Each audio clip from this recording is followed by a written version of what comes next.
High প্রিয় দর্শক শ্রোতা, দেখতে পাচ্ছেন সাদুল্লাপুর গাইবান্ধা সাদুল্লাপুর মাছের হাটে নদীর মাছ এগুলো দেখা যাচ্ছে। এগুলা আমাদের আঞ্চলিক গ্রামের ভাষায় বলে যে এগুলো হচ্ছে ঘুতুর পুইয়া।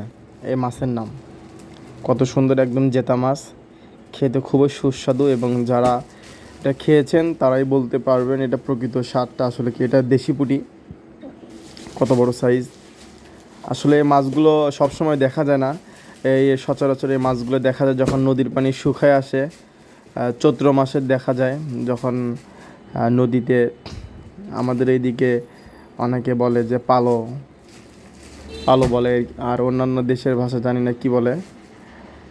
তারপরে এগুলো বাটার বাটার মশা মাছ এগুলোকে বলে। এক এক জায়গার এক এক নাম থাকতে পারে। আমাদের সাদুল্লাপুর বাজার দেখতে পাচ্ছেন, এই যে আসলে আমাদের এখানে সব কিছুরই দাম কম। শাকসবজি থেকে শুরু করে মাছ মাংস সব কিছুরই দাম কম।